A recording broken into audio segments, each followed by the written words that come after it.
আমরা সেগুলো বলতে থাকবো। আমাদেরকে কেউ দাবায় রাখতে পারবে না। এবং একই সঙ্গে সারা দেশে ভোট কারচুপিরও অভিযোগ এসেছে। এই বিষয়ে আমি মনে করি সুষ্ঠু তদন্ত হওয়া উচিত। যতদিন না দেশ থেকে দুর্নীতি, ভোট কারচুপি, সন্ত্রাস, ভোট কারচুপি এগুলো দমন করা যাচ্ছে, ততদিনে দেশে কোনোদিনই সুষ্ঠু গঠনতন্ত্র কায়েম হবে না। এই বলে আমি আমার বক্তব্য শেষ করছি। ধন্যবাদ। আপনারা জানেন 12ই ফেব্রুয়ারি জাতীয় সংসদ নির্বাচনের পরে ইতিমধ্যেই বিভিন্ন জায়গায় সহিংসতার ঘটনা ঘটেছে। জুলাই পরবর্তী বাংলাদেশে আমরা এটি কোনোভাবেই কামনা করিনি।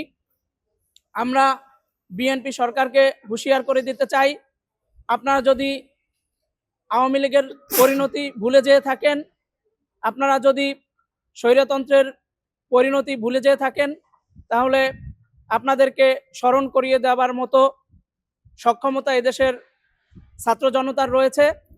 আপনারা যদি এই ধরনের সহিংসতা এবং বিরোধী দল নিপীড়ন চালিয়ে যেতে থাকেন, তাহলে যেইভাবে 5ই আগস্ট আওয়ামী লীগ, শেখ হাসিনা এবং শেখ হাসিনার দোসরদেরকে লেজ গুটিয়ে ভারতে পালিয়ে যেতে হয়েছে, আমরা দেখেছি গত 17 বছর ধরে যে লোকগুলো অত্যাচারিত নিপীড়িত হয়েছে, গুম খুনের শিকার হয়েছে, তারা আজকে জালিমের পর্যায়ে অবতীর্ণ হয়েছে।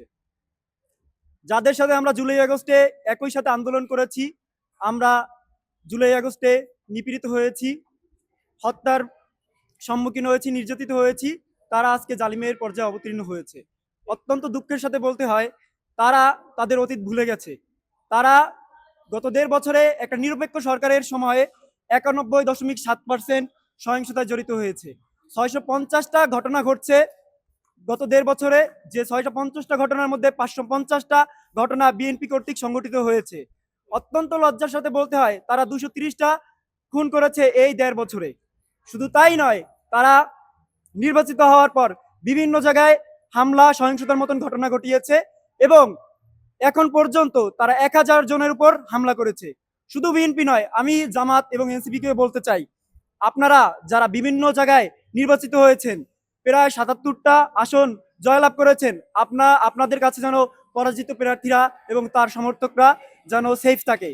আমরা নির্বাচন পরবর্তী সময়ে দেখতে পাচ্ছি যে 1000 উপরে রংপুরে যে পরিমাণ সহিংসতা হয়েছে, এরপরে নোয়াখালীতে যে পরিমাণ ধর্ষণের সমস্যাটা হয়েছে, সেটা আমরা কোনোভাবে মেনে নিতে পারি না। আমরা বরিশাল বিশ্ববিদ্যালয় জাতীয় ছাত্র শক্তি হিসেবে এর তীব্র নিন্দা জানাচ্ছি এবং আমরা আমাদের আপকামিং যে সরকার, বিএনপি সরকারকে বলতে চাই, আপনারা যদি এই ধরনের কর্মকাণ্ড করে যান এবং আপনারা যদি মনে করেন যে ক্ষমতার কেন্দ্রবিন্দুতে থাকে এগুলো করে পার পেয়ে যাবেন, তাহলে আপনাদের অবশ্যই জুলাই চেতনার কথা মনে রাখা উচিত, জুলাইয়ের কথা মনে রাখা উচিত।